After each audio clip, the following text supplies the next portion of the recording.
Hello student, मैं राजकुमार सैनी आप सभी छात्रों का इस ऑनलाइन पाठ्यक्रम में हार्दिक स्वागत करता हूं। प्यारे बच्चों, हम देखो प्रश्नावली तरह के वो पढ़ रहे थे और उसमें आपने कुछ क्वेश्चनों का अध्ययन किया था जिसमें हमारा टॉपिक चल रहा था, यानी 13 पॉइंट जो 3 थी वो हम पढ़ रहे थे। अब देखिए 13.3 में 2 सवाल आपके रह गए थे, वो प्रश्न भी हम करेंगे जल्द, लेकिन उससे पहले जो हमारा टॉपिक रहेगा आज, वो आज हम पढ़ेंगे 3 सदिशों का जो गुणनफल है उसके बारे में पढ़ने वाले हैं। अब देखो 3 सदिशों का जो गुणनफल होता है वो किस किस तरह से परिभाषित होता है और कैसे होता है, वो सारी बातें आज हम करने वाले हैं। तो देखिए इसमें सबसे पहले आता आपका, यानी आप सीखोगे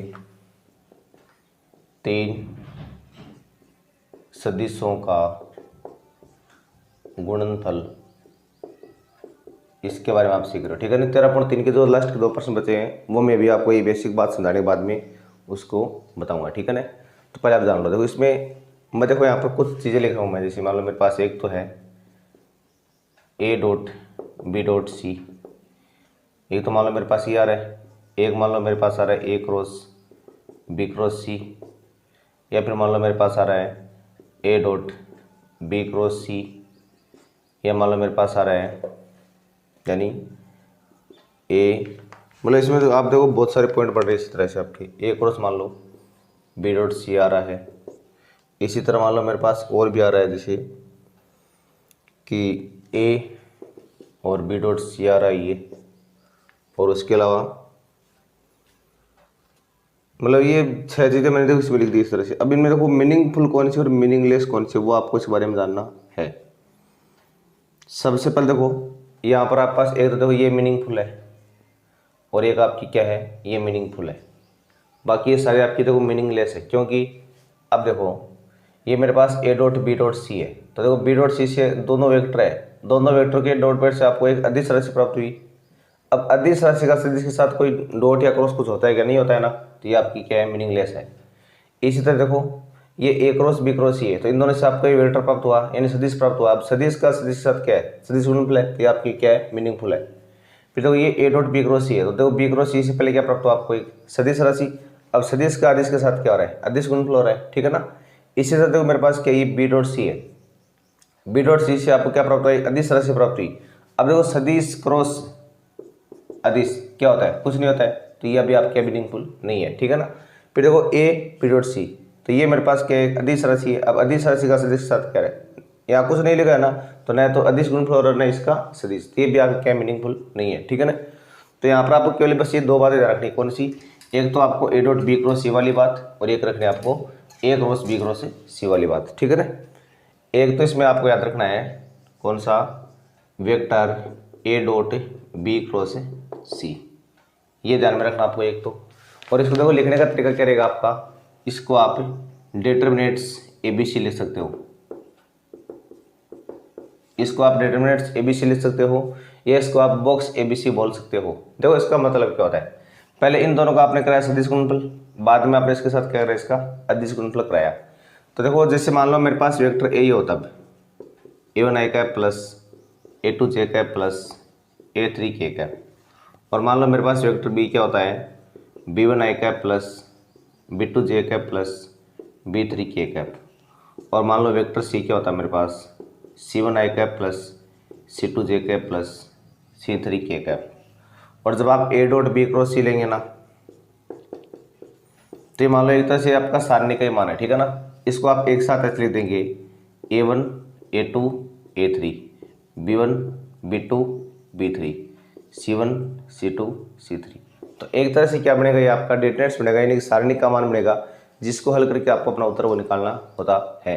तो ये 3 सदिशों के गुणनफल में एक तो आपको ये सदिश जो त्रिक गुणनफल है वो याद रखना है, ठीक है ना। और इसको मतलब वैसे क्या बोलोगे आप, इसको सदिश त्रिक गुणनफल बोलोगे आप, ठीक है ना। इसको क्या बोलोगे आप, सदिश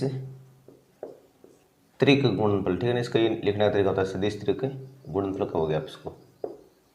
तो ये इसका फॉर्मूला आपको ध्यान में रखना है, A.B×C, ठीक है ना। अब इस बात का मतलब जान के ना आप इसका क्या होता है, देखो जैसे मान लो मेरे पास ये B कोई वेक्टर आ रहा है, मान लो ये मान लो मेरे पास C कोई वेक्टर आ रहा है। अब यहाँ पर ए क्या है, देखो एक आप डॉट प्रोडक्ट करो किसके साथ, इसके साथ करो, ठीक है ना। अब डॉट होने का मतलब पहले तो देखो ये आपको मान लो यहाँ पर कोई भी इस तरह से सदिश प्राप्त हो गया, ये आपका वेक्टर एन कैप आ गया, ठीक है ना।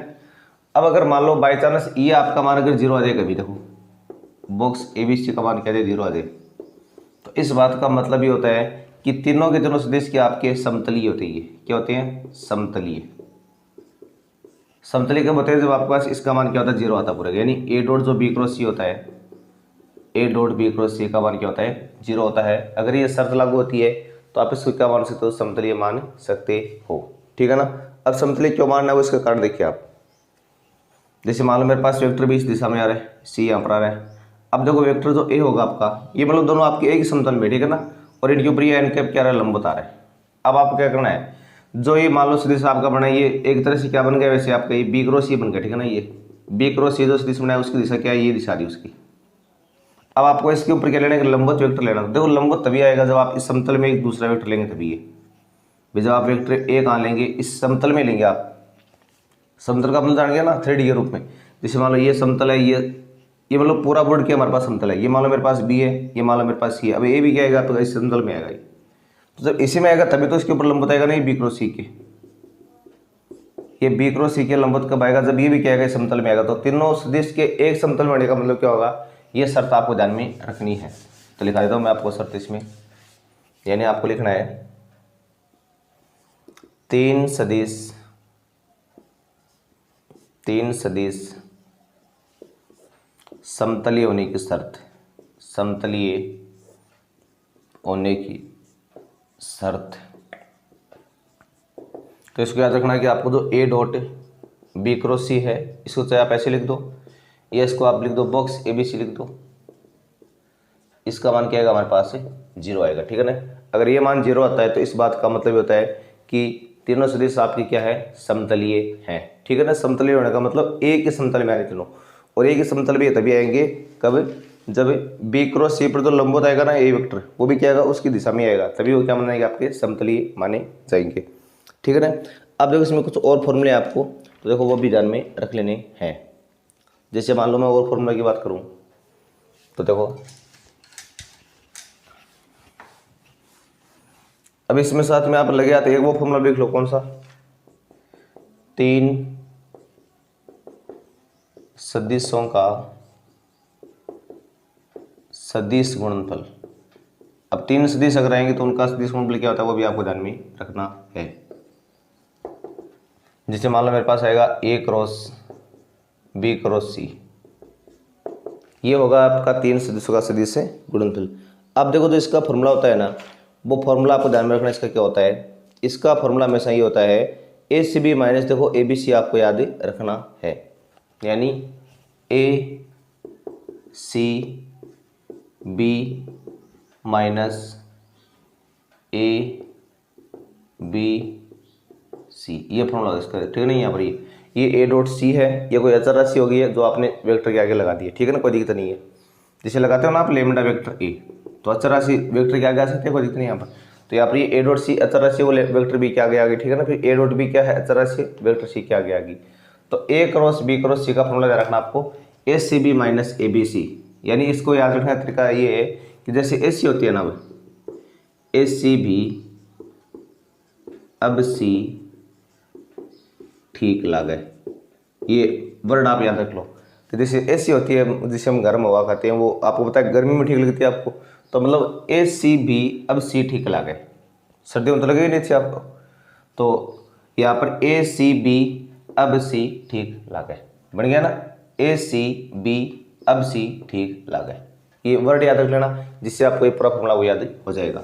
यानी ACB आपको, AC कब ठीक लगती है आपको, गर्मियों में लगती है, यानी ACB अब C ठीक लागे, क्योंकि काफ़ी गर्मी पड़ रही है, तो इस तरह आपको AC वो अच्छी लगती है, तो ACB अब C ठीक लागे।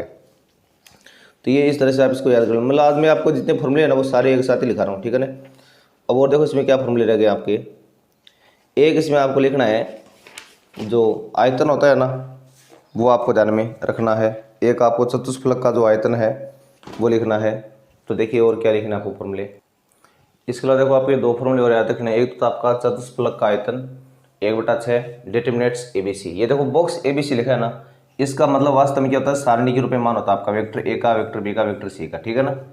और या फिर इसको क्या याद रखना आपको, ए डॉट बी क्रॉस सी, ठीक है ना। इस बॉक्स का मतलब क्या होता है, ए डॉट बी क्रॉस सी, ये आपको ध्यान में रखना है। तो ये दोनों फॉर्मूले हो गए आपके। तो ये लगभग मैंने आपको देखो फॉर्मूले इसके हैं वो सारे आपको लिखा दिए हैं, जो आपको ध्यान में रख लेने हैं। अब देखो जो अपनी पर्सनाली है ना उसको आगे स्टार्ट कर रहे हैं। तो पर्सनाली देखो अब आप आगे जो हमारी कल रह गई थी पहले, वो जो कल वाले मैंने आपको कहाँ तक करवाए थे, 8 तक करवा दी, ठीक है ना। अब देखो जो 9वां प्रश्न आपका है, उस प्रश्न संख्या आप 9 को देखिए कि 9 के प्रश्न में आपको क्या करना है।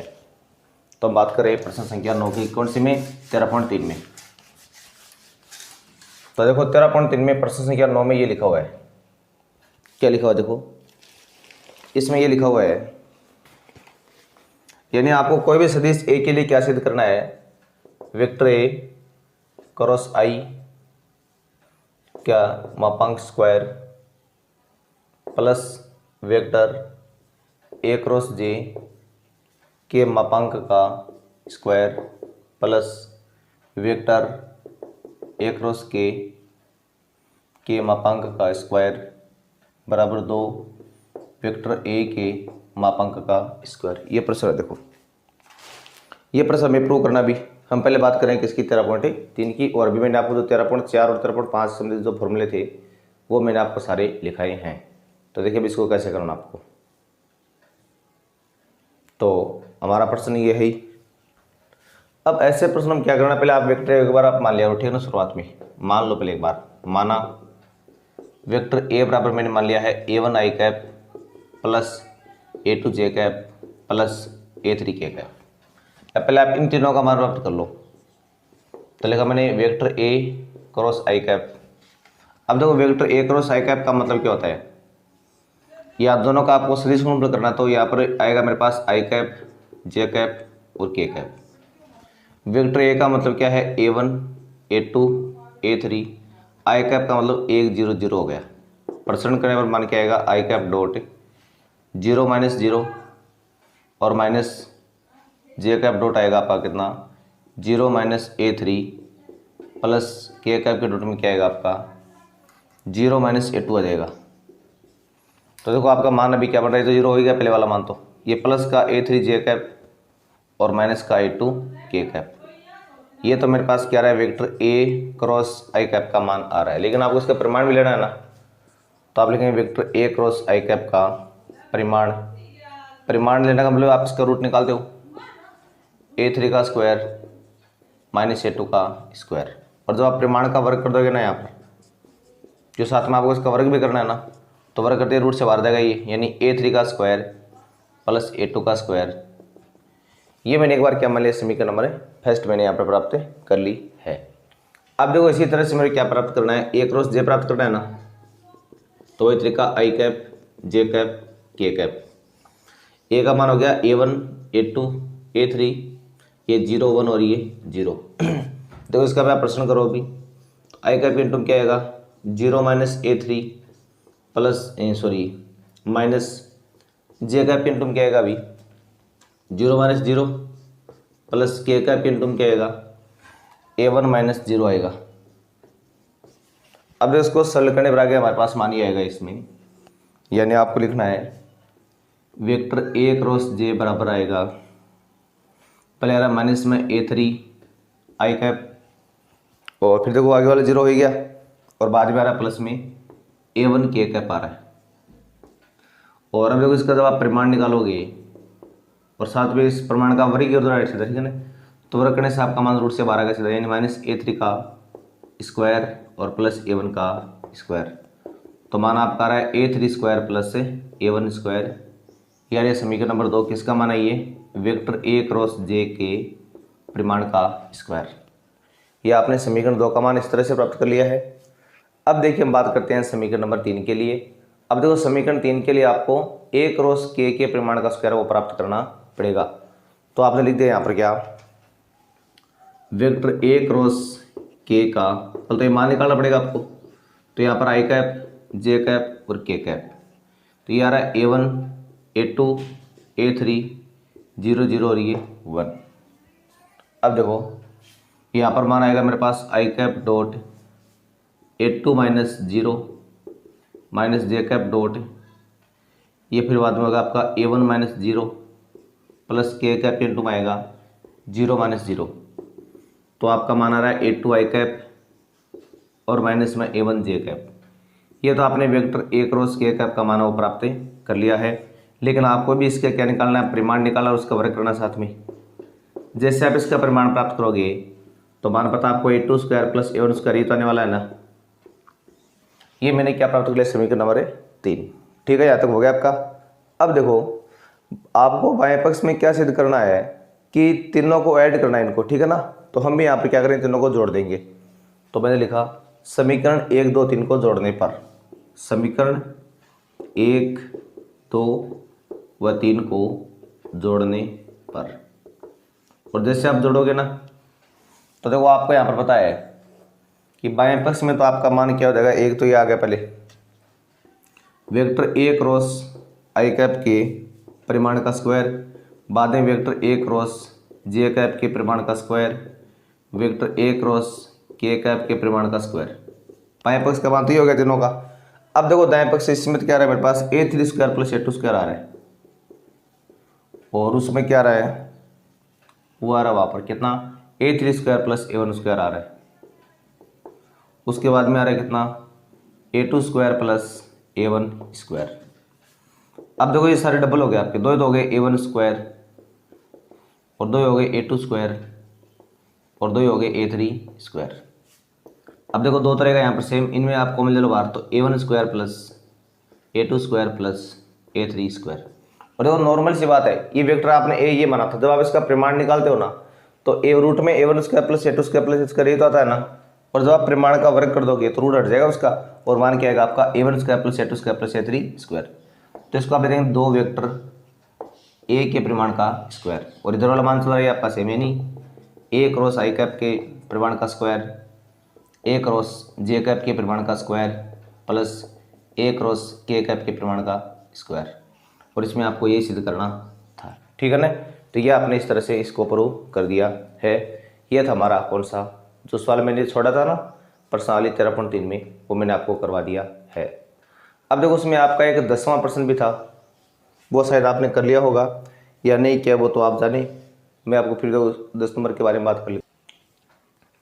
देखो 10वें प्रश्न में आपको क्या निकालना है, त्रिभुज का क्षेत्रफल प्राप्त करना है। कैसे प्राप्त करना है, तो देखो उसकी आपको दो संलग्न भुजाएं दी गई है। एक को आप वेक्टर ए मान लो जो है आई कैप प्लस 2 जे कैप प्लस 3 के कैप, और एक आपके पास वेक्टर बी आ रहा जो कितना है 3 आई कैप माइनस में 3 जे कैप और प्लस में के कैप। और अब आपको निकालना है त्रिभुज का क्षेत्रफल। देखिए मैंने आपको तरीका बता रखा, जब त्रिभुज का क्षेत्रफल निकाला और आपको दो संलग्न भुजा दी जाए तो उसका फॉर्मूला आता है आपका 1/2 वेक्टर ए क्रॉस बी का परिमाण, ये होता है, ठीक है ना। तो इसमें आप ये रूल लगा के आराम से इसका उत्तर वो आप निकाल लेंगे, ये मैं आपके लिए छोड़ रहा हूँ, ठीक है ना। तो ये प्रश्न आपको कंप्लीट करना है। अब देखो आगे नेक्स्ट हम बात कर लेते हैं किसकी, प्रश्नावली। देखो आज हमारी जो 13.4 है ना उसको देखो अभी हम स्टार्ट करने वाले हैं। तो देखिए प्रश्नावली 13.4, तो देखो 13.4 पढ़ाने से पहले देखो मैंने भी आपको समझाया था आज कि जो अदिश त्रिकोणफल होता है वो क्या होता है आपका, यानी 3 सदिशों का अदिश त्रिकोणफल, वो मैं आपको समझा चुका हूँ कि आपको बस केवल याद रखना है कि जो ए डॉट बी क्रॉस सी है उस मान को आप कैसे लिख दोगे, यानी आप इसको लिख देंगे बॉक्स ए बी सी के रूप में आप इसको लिख सकते हो। जहाँ पर बॉक्स ए बी सी का मतलब क्या है, ये वेक्टर ए का बी का सी का तीनों का केवल आपको जो सारणिक बना के उसका मान आपको निकालना होता है। देखो ये चीज़ आपको रटने की जरूरत नहीं कि ऐसा होता है क्यों नहीं होता है, मैं देखो आपको बिल्कुल इसको समझाता हूँ एक बार। मान लो एक बार आप वेक्टर ए का मान मेरे पास क्या, मान लो A1 आई कैप प्लस A2 जे कैप प्लस A3 के कैप, ये मान लिया। और मान लो वेक्टर बी का मान मेरे पास क्या है B1 आई कैप प्लस B2 जे कैप प्लस B3 के कैप, ठीक है ना। और वेक्टर सी का मान लिया मैंने C1 आई कैप प्लस C2 जे कैप प्लस C3 के कैप। देखो पहले आपको इसमें ब्रैकेट का मान पहले निकालना पड़ेगा, ठीक है ना। तो बी क्रॉस सी का मान आपने पहले निकाला एक बार, तो इससे आपको एक सदिश राशि प्राप्त होगी। कैसे होगी? आई कैप जे कैप के कैप, और मेरे पास मान क्या आएगा यहाँ पर B1 B2 B3 C1 C2 C3, ठीक है ना। अब देखो मेरे को यहाँ पर आ गया, इसका जब आप प्रसार करोगे ना तो आपका आई कैप इंटू क्या आएगा B2 C3 और माइनस में B3 C2, और उसके बाद देखो माइनस में जे कैप इंटू क्या आएगा फिर बाद में आपका मान B1 C3 minus C1 B3 plus K cap into क्या आएगा मान आपका B1 C2 minus B2 C1। ये तो आपको एक सदिश वेक्टर प्राप्त होने यहाँ पर B क्रॉस C के लिए हो रहा है ना। तो अब देखो हमें क्या करना है, हमें तो A dot B cross C का मान निकालना है, A dot B cross C का मान मेरे को तो ये प्राप्त करना है ना। अब देखो आप किसी भी वेक्टर का अगर किसी के साथ डॉट प्रोडक्ट लेते हो, मतलब आपको इसका क्या करना है, इसके साथ डॉट प्रोडक्ट करना है। तो मैंने तरीका बता रखा है कि A1 का मान तो इस अचर पद से गुणा हो गया, यानी क्या आ गया मेरे पास मान A1 into B2 C3 minus B3 C2, ये तो आएगा ना। फिर A2 किसके गुणा में आएगा, इसके आएगा minus A2 B1 C3 minus C1 B3 plus A3 किसके आएगा गुणा में, इसके आएगा, यानी B1 C2 minus B2 C1। अब देखो एक बार आप देखो नोट कर ले बात यहाँ पर कि जो आपका A1 A2 A3 ये तीनों किसकी जगह आ रहे हैं, ये आई कैप जे कैप और के कैप की जगह आ रहे हैं, आ रहे हैं ना। तो इस बात का हम अगर हम ये लंबी थोड़ी प्रोसेस करेंगे तो डायरेक्ट हम यहाँ पर क्या लिख देंगे, हम यहाँ पर लिख देंगे इसको A1 A2 A3, कोई फर्क पड़ रहा है क्या, मान तो यहाँ आपका सेम, ठीक है ना। तो इसलिए आप इसको क्या लेते हो, एक सारणी के रूप में आप इसको लिख सकते हो, ठीक है ना। तो इसलिए क्या होता है आपका एक सारणी के रूप में मान होता है आपका A का B का और C का, तो उसी को आप क्या बोलते हो, तीन सदिशों का जो अधिस्तरित गुणनफल है वो आप इसको बोलते हो, ठीक है ना। अब इसमें आपको जो कुछ और बातें देखो साथ में ध्यान रखनी जरूरी है। कभी भी अगर आपके पास मान लो कि जैसे मान लो A dot B cross C है, इसका मान आप कभी भी ऐसे भी लिख सकते हो, यानी B cross C dot A भी इसको आप लिख सकते हो, क्योंकि डॉट प्रोडक्ट आपका हमेशा कर्म ही नहीं होता। अगर इसका कर्म पहले अगर इसका आ गया बाद में तो कोई फर्क नहीं पड़ेगा। और इसको तो क्या लिखोगे आप ABC, और इसको क्या लिख रहे हो आप BCA। तो अब इसमें आपको डायरेक्ट याद रखना है कि ABC BCA अगर ये तीनों क्रम से आ रहे हैं ना, कभी भी मान लो CA भी आ गया तो इनका मान में से क्या आएगा, बिल्कुल आपका सबका दिनों का समान आएगा। आपको क्रम याद रखना है, A के बाद में B, B के बाद में C, B के बाद में C, C के बाद में A, C के बाद में A के बाद में B। अगर ये इस क्रम में आते हैं तब तो तीनों का यहाँ पर क्या है, एक ही मतलब है, ठीक है ना। और अगर मान लो इनमें से कोई का मान लो क्रम बदल गया, जैसे मान लो यहाँ पर आ रहा है मेरे पास A, मान लो C और फिर B, तो ये मान आपका किसमें आएगा, रखना ये मान आपका वहाँ पर फिर माइनस में आ जाएगा, ठीक है ना। अब देखो माइनस में क्यों आता है वो भी कारण सुन लो आप। जैसे आपने सारणी में पढ़ा है कि मान लो मेरे पास ये A1 A2 A3 B1 B2 B3 C1 C2 C3, अगर मैं मान लो इन दो को बदल दूं मैं, यानी या फिर यूँ मान लो आपकी इन दो को बदल दें आप एक बार। मैंने आपसे ये तो बोला ना कि A C B आ जाए, तो इसका मान क्या होता है आपका माइनस में होता है, ठीक है। मैंने ये बोला आपको क्यों होता है माइनस, देखो आपने इन दोनों को बदला है तो आपने रूल पढ़ रखा है सारणी में, अगर आप दो पंक्तियों को परस्पर बदलते हो तो उसका मान क्या होता है आपका माइनस हो जाता है, सारणी का मान होता है ना। तो यहाँ पर इसलिए आपका मान क्या हो जाएगा, माइनस हो जाएगा। दूसरी बात ये तो आपने माइनस वाली बात याद रख ली। कभी भी आपके पास अगर ये कंडीशन आ जाए यानी A वेक्टर B आ जाए, या मान लो A वेक्टर आ गया, या मान लो आपके पास कैसे भी C वेक्टर आ गया, या मान लो आपके पास आ गया B वेक्टर आ गया, मतलब इन तीनों में से कोई भी अगर एक कभी रिपीट हो जाए, एक वेक्टर आपका रिपीट हो जाए, यानी A डबल बार आ गया या वापस यहाँ पर आ गया, तो हमेशा उनका मान क्या मानना, आपको जीरो मानना है। उसमें आपको सोचने की जरूरत नहीं है, उसका मान हमेशा क्या आएगा, जीरो आएगा। अब जीरो क्यों आएगा ये बात आपको अच्छी तरह पता है या नहीं पता है बताओ। देखो ये इसलिए जीरो होता है, मैं बताता हूँ आपको भी।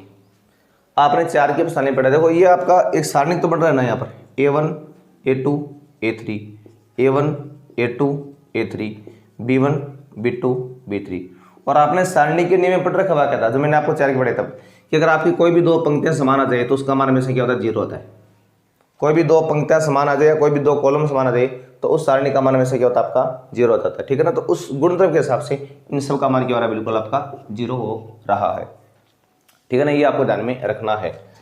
अब देखो हम जो अपने प्रश्नावली है उसको अभी शुरू कर रहे हैं, तो ये मैंने बेसिक बातें आपको लगभग बता दी है जो आपको ध्यान में रखनी है। अब देखो जो हमारी प्रश्नावली है 13.4, देखो हम उसकी बात कर लेते हैं। तो देखिए 13.4 में जो पहला प्रश्न हमारा है उसमें क्या लिखा हुआ है उसको देखिए आप एक बार।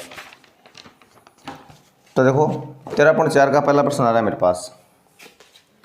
पहले प्रश्न में आपके पास क्या है, ये डिटरमिनेंट्स बोलूँगा आप इनको या तो आप बोला डिटरमिनेंट्स आई कैप जे कैप के कैप, या इनको आप बॉक्स बोल देंगे, ठीक है ना। या बॉक्स आई कैप के कैप जे कैप बराबर क्या रहा है 0। अब आपको दिखाना है इनका मान क्या बनेगा, आपका 0 बनेगा। ये 0 ला के आप इसका उत्तर वो दिखाएंगे, ठीक है ना। तो अभी मैंने ये पहले का पहला पार्ट है वो लिया है। इसमें देखो 2 पार्ट है, ये फर्स्ट का फर्स्ट पार्ट है।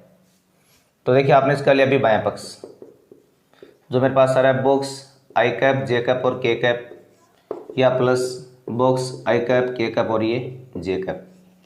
इसको बॉक्स बोल दो या इनको आप डिटरमिनेंट्स बोल दो, ठीक है ना। अब देखो इसका वास्तव में मतलब क्या होता है मैंने बताया आपको, इसका मतलब होता है ए डॉट बी क्रॉस सी होता है ना। तो उसके हिसाब से मेरे पास क्या आ गया, आई डॉट जे क्रॉस के, फिर प्लस में आई डॉट के क्रॉस जे, इनका ये मतलब हो गया ना। अब देखो आई डॉट तो मेरे पास क्या यहाँ पर सेम है। अब जे क्रॉस के वेक्टर का मान क्या होता है, आई का वेक्टर मान होता है, ये पढ़ा आपने पहले, 2 सदिशों का मतलब सदिश मूल होता है इस तरह से। फिर यहाँ पर आई कैप डॉट, इनसे क्या मिलेगा, देखो के बाद में जे आ रहा है तो गलत दिशा में जा रहा है ना, तो यहाँ पर आपका माइनस आई कैप आएगा, ठीक है। अब आई डॉट आई का मान क्या होता है 1 होता है, और आई डॉट आई का मान क्या होता है माइनस में 1, मान क्या रहा आपका 0 बराबर क्या आ गया RHS, ठीक है ना। ये प्रश्न आपको इस तरह से कंप्लीट करना था। और इसका जो दूसरा जो पार्ट है ना वह देख लीजिए आप। दूसरा पार्ट भी मैं आपको इसमें करके बताता हूँ कि उसमें क्या करना है आपको भी। देखो तो इसका सेकेंड पार्ट उसमें लिखा हुआ है 2 आई कैप फिर जे कैप के कैप। एक तो ये डिटरमिनेंट्स आ रहा है मेरे पास पहले से, एक मेरे पास आ रहा है आई कैप के कैप और जे कैप, ये डिटरमिनेंट्स आ रहा है। और वो तीसरा मेरे पास क्या रहा है, वो मेरे पास है के कैप जे कैप और 2 आई कैप, और उसके बाद में मेरे पास बराबर दिखाना कितना माइनस का 1। ये आपको प्रूव करना है। अब देखिए कैसे दिखाओगे आप। सबसे पहले आपने इसमें लिया बायां पक्ष LHS, जो है 2 आई कैप जे कैप और के कैप, प्लस में आई कैप के कैप और ये जे कैप, प्लस में के कैप जे कैप और ये 2 आई कैप। देखो ये तीनों किस फॉर्म में आ रहे हैं आपके, एक सारणी के फॉर्म में आ रहे हैं, तीनों सारणी का, ठीक है ना। ये अब देखो इसका मतलब होता है 2 आई कैप डॉट जे क्रॉस के, यही तो होता है ना, मैंने भी बताया आपको। बॉक्स ABC का मतलब A डॉट बी क्रॉस ही होता है, प्लस इसका मतलब हो जाएगा आई डॉट के क्रॉस जे, प्लस इसका हो गया के डॉट जे क्रॉस 2 आई कैप। देखो ये 2 आई कैप तो देखो सेम है एक बार। अब जे क्रॉस के बिल्कुल क्रम से आने तो इसका मान क्या आएगा आपका आई कैप आ जाएगा। फिर देखो आई डॉट ये के बाद में जे आ गया, क्रम यहाँ चेंज हो रहा है ना, तो इसका आएगा माइनस में आई कैप।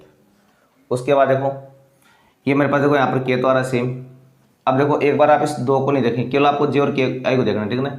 जे के बाद में आई तो क्रम बदला ना आपका, तो के कैप आएगा किसमें माइनस में आएगा, लेकिन जब साथ में इसके 2 लिखा है ना तो क्या आएगा आपका मान माइनस में 2 के कैप। समझ में आ गई बात यहाँ पर।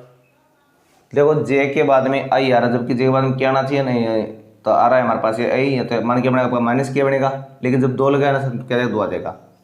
अब इनको सॉल्व कर लो आप, तो ये तो क्या 2, क्योंकि 2 तो अच्छा राशि है ना, वो तो लग रहेगी। आई डॉट आई का मान क्या होता है आपका 1 होता है, यहाँ पर क्या माइनस में 1, यहाँ देखो आपका जो माइनस वो तो लग रह जाएगा ना एक बार, और जो आपका मान है वो के डॉट के क्या हो गया 1 हो गया, तो वो आ गया आपका यहाँ पर 1, दोनों कैंसिल हो रहे हैं और मान आ रहा माइनस में 1 बराबर क्या आ गया मेरे पास से RHS से वो प्राप्त हो गया है। तो देखो ये आपने पहले प्रश्न थे नहीं, उसके दोनों पार्ट आपने इस तरह से कंप्लीट कर लिए हैं। अब देखो जो हम अपना अगला नेक्स्ट प्रश्न संख्या 2 है उसकी देखो अभी बातें कर रहे हैं। तो देखिए प्रश्न संख्या 2 में क्या दिया गया आपको।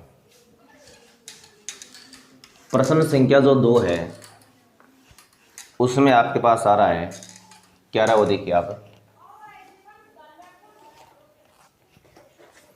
देखो इसमें आपको बॉक्स ABC का मान निकालना है, ठीक है ना। यानी 2 नंबर प्रश्न में आ रहा है मेरे पास क्या, वेक्टर A बराबर आ रहा है 2 आई कैप माइनस 3 जे कैप प्लस 4 के कैप, और वेक्टर B का मान आ रहा है मेरे पास I cap plus 2 J cap minus के कैप। और सी का आ रहा है 3i कैप प्लस में ये 2k कैप। तो देखिए आपको यहाँ पर बॉक्स ABC का मान पूछा है, ठीक है ना। तो देखिए मैंने आपको तरीका बता रखा, जब भी आपसे बॉक्स ABC का मान पूछ ले, इसका देखो वास्तव में इसका मतलब क्या होता है, A dot B cross C होता है। अब इस नियम के हिसाब से क्या होता है, पहले आप इन दोनों का सदिश गुणनफल प्राप्त करो, फिर जो राशि है उसका आप इसके साथ क्या करेंगे, अदिश गुणनफल, और आपको एक अदिश राशि प्राप्त होगी। तो एक लंबी चौड़ी प्रोसेस होती है। तो ऐसे प्रश्न करने में मैंने आपको तरीका बता रखा है कि डायरेक्ट आप सीधा इसका सारणिक बना लो, ठीक है ना, और इन दोनों क्रम से लिख दो। अब इन 2 -3 4 1 2 -1 3 -1 और ये 2, सीधा तीनों का सारणिक बना के सारणिक आपको डायरेक्ट क्या निकालना है, मान निकालना है। अब इसका प्रश्न कर दो आप R1 के सापेक्ष। तो 2 इंटू क्या आ जाएगा 4 -1 प्लस 3 के इंटू में क्या आएगा, ये गया 2 प्लस 3 और प्लस 4 के इंटू में क्या आएगा -1 माइनस में 6। और यहाँ लिख देना आपके, आपने क्या किया है, R1 के अनुदिश प्रसरण किया आपने, प्रसरण से ये बात आपने लिखी है। तो यहाँ 2 इंटू 3 आ रहा है पहले, फिर 3 इंटू आ रहा है 5, 4 इंटू आ रहा है -7, फिर 6 15 -7 चौक 28। इनको देखो पहले आप दोनों को ऐड कर लो एक बार, तो कितना आ गया मेरे पास मान अभी है वो 21 आ गया, और ये माइनस का 28, और आपका मान आ गया -7, ठीक है ना। ये सवाल आपको इस तरह से कंप्लीट करना था। ये कोई परिमाण नहीं है, ये राशि जो आएगी वो मतलब एक अदिश राशि आएगी आपके पास, जो आपकी प्लस भी आ सकती है और ये माइनस भी, कैसे भी आपकी राशि प्राप्त आपको हो सकती है, ठीक है ना। ये था हमारा कौन सा, सवाल संख्या 2। तो मैं उम्मीद करता हूँ आपको सवाल नंबर 2 आपको अच्छी तरह से समझ में आ गया होगा, ठीक है ना। अब हम आगे चलते हैं नेक्स्ट अपने अगले प्रश्न संख्या 3 में। देखो 3 के में आपको इनको समतलीय दिखाना है। अब देखो अभी मैंने बताया आपको समतलीय का मतलब क्या होता है, तीनों के तीनों वेक्टर आपके एक ही समतल में आने, 3 वेक्टर आपके क्या आने, एक ही समतल में आना। अब देखो एक ही समतल में आने का मतलब, जिससे मान लो ये मेरे पास ब्लैक ये व्हाइट बोर्ड है, वो मान लो क्या बार समतल है। अब एक मान लो इसमें ये समतल है, ये एक वेक्टर आ गया, दूसरा मान लो ये वेक्टर आ गया, ये तीसरा आ गया। देखो तीनों इसको बिल्कुल टच कर रहे हैं ना, ये तीनों इसको टच कर रहे हैं, टच करने वाले तीनों क्या पर आपके एक ही समतल में है, ठीक है ना। तो ये आपके समतले की शर्त होती है। अब समतले शर्त में आपने क्या पढ़ा है, डिटरमिनेंट्स ABC क्या होता है आपका, बिल्कुल 0 होता है। तो देखो यहाँ पर प्रश्न संख्या 3 में क्या है, वेक्टर A का मान था मेरे पास माइनस का 2i कैप माइनस का 2j कैप प्लस का 4k कैप, और वेक्टर B का मान है मेरे पास minus 2i cap plus 4j cap और माइनस का 2k कैप, और वेक्टर C का मान है 4i cap minus 2j cap और माइनस का 2k कैप। देखो इनको समतलीय दिखाना है, क्या दिखाना है इनको, समतलीय, यानी इनको कोप्लेनर दिखाना है। तो आप लिखोगे वेक्टर A B C के समतलीय होने की शर्त। समतलीय का मतलब मैं यहाँ पर कोप्लेनर की बात कर रहा हूँ, ठीक है ना, समतलीय या कोप्लेनर की शर्त। तो देखो इसकी शर्त मैंने यहाँ बता रखी है, जो डिटरमिनेंट्स ABC बनेगा ना, उसका मान क्या आना चाहिए आपका, 0 आना चाहिए। ये शर्त पढ़ रखी है आपने यहाँ पर, ठीक है ना। तो हम यहाँ पर क्या करेंगे, हमें यहाँ पर डिटरमिनेंट्स ABC है ना, उसका मान हमें प्राप्त करना और देखना है कि उसका मान 0 आ रहा है कि नहीं आ रहा है, ठीक है। तो देखो मैंने बोल दिया इसका मान डायरेक्ट सारणिक से निकालेंगे। तो -2 और ये 4, फिर -2 4 और ये माइनस का 2, फिर 4 -2 माइनस का 2। अब देखो इस सारणी का आपको क्या करना है, प्रसरण करना है। तो देखिए हम कैसे करेंगे। पहले देखो -2 के इंटू में क्या रहा आपका मान, -2 के इंटू में अगर आप मान की बात कर रहे हो तो आपको यहाँ पर प्राप्त हो रहा है कितना, -8 -4 हो गया। फिर प्लस देखो 2 के इंटू में क्या आएगा, ये गया +4 -8 है तो क्या हो गया, +8 हो गया। और +4 के इंटू में क्या आएगा, ये आपका देगा +4 -16। तो मान आ गया मेरे पास -2 इंटू माइनस का 12 +2 इंटू प्लस का 12, और उसके बाद देखो मेरे पास क्या आएगा, +4 इंटू कितना आएगा, माइनस का 12 आ जाएगा। अब इनको देखो सॉल्व करो, तो +24 -12 = 48, तो 48 माइनस 48 क्या आ रहा है, बिल्कुल 0 आ रहा है ना। तो यानी मेरे पास यहाँ पर क्या आ गया है, चूँकि डिटरमिनेंट्स ABC का मान मेरे पास क्या आ रहा है, 0 आ रहा है। इसका मतलब ये हुआ कि सदिश A, सदिश B, सदिश C समतलीय हैं। ये मैंने आपको शर्त लिखा रखी है। तो ध्यान रखना, समतलीय होने की शर्त ये होती है, अगर आपके पास 3 सदिश होते हैं और उनको आपको समतलीय दिखाना होता है, तो जो बॉक्स ABC होता है या डिटरमिनेंट्स ABC होता है उसका मान आपको हमेशा कितना प्राप्त होगा, 0 प्राप्त होगा। अगर 0 आता है तो तीनों वेक्टर क्या मानेंगे, आपके समतलीय माने जाएंगे, ठीक है ना। ये मैंने आपको अभी प्रश्न संख्या जो 3 का है वो करवा दिया है। अब देखो जो 4 का प्रश्न है ना, देखो 4 के प्रश्न में आपको समतलीय पहले से दिया गया और आपको यहाँ पर लेमडा का मान वो प्राप्त करना है। तो देखिए मैं यहाँ पर लेमडा का मान कैसे प्राप्त करेंगे। तो हमारा अगला नेक्स्ट प्रश्न संख्या 4। देखो 4 के हम 2 पार्ट है, एक पार्ट आपको मैं करवा रहा हूँ, दूसरा पार्ट आपको करना है खुद, ठीक है ना। तो पहले पार्ट के लिए आपके पास वेक्टर ए का मान तो आ रहा है कितना, 2i कैप माइनस का j कैप और प्लस में k कैप, और वेक्टर बी का मान आ रहा है i cap plus 2j cap minus में 3k कैप, और वेक्टर सी का मान मेरे पास आ रहा है 3i cap plus lambda j cap plus 5k cap. तो देखिए ये तीनों सदिश आपको क्या दिए गए हैं, समतलीय दिए गए हैं। तो आपको यहाँ पर लेमडा की राशि वो प्राप्त करनी है। तो आपको लिखना है प्रश्नानुसार वेक्टर A, B, C समतलीय हैं। अब जब ये समतलीय है ना, तो इसकी आपने शर्त पढ़ रही कि जो हमारे पास डिटरमिनेंट्स ABC होगा वो बिल्कुल क्या आएगा, 0 आएगा। सीधा आप इधर इसका लगा दो डिटरमिनेंट्स, तो 2 माइनस 1 और ये 1, फिर 1 2 और ये माइनस का 3, फिर 3 लेमडा और ये 5 बराबर क्या आ रहा है, 0 आ रहा है। प्रसरण कर दो आप इसका, तो देखो 2 के इंटू क्या आएगा आपका 10, और प्लस में होगा 3 लेमडा और प्लस में 1 इंटू इनको आप मान लिखोगे, यानी 5 प्लस 9 और प्लस 1 के इंटू में आपका मान क्या आएगा, लेमडा माइनस 6 बराबर 0। तो देखो ये तो दो से गुणा का तो मान बनेगा आपका 20 प्लस 6 लेमडा होगा ये, और वो आपका मान 14 है, तो यहाँ पर आएगा 14 सेम, फिर आ रहा है लेमडा माइनस 6 बराबर 0। अब देखो लेमडा का रहे थे आप लोग 7 लेमडा। अब देखो अचर पद में क्या आ रहा है, ये 20 है, ये 14 है, कितने हो गए, 34 हो गए। 34 में 6 कम कर दिए, कितने बचे आपके, 28 बचे, बराबर 0 आ रहा है। तो 7 लेमडा बराबर आ गया माइनस का 28, और अब जो लेमडा है वो आएगा 28 किसका, माइनस का बटे में 7, और लेमडा का मान आ गया मेरे पास माइनस का 4। तो इस तरह से आपको ये सारे प्रश्न वो कंप्लीट करने हैं। तो अब मैं आपसे एक छोटी सी बात कर लेता हूँ पहले, कि एक तो आप जो प्रश्न आपको दिए उनको घर पे निकाला करो, आप निकालते नहीं हो। दूसरी बात, वीडियो को हमेशा आप पूरा देखा करें, स्किप करके वीडियो को नहीं देखेंगे। वीडियो को पूरा देखेंगे ना, तभी आपको पूरी बात समझ में आएगी, और जो मैटर आपको पढ़ाया जा रहा है वो आपको अच्छी तरह समझ में आएगा। मैं आपको बता चुका हूँ कि जो आपकी एग्ज़ाम है वो निर्धारित जैसे मंथ होता है ना, हमेशा उसी में होने वाली, आगे मार्च में होने वाली है।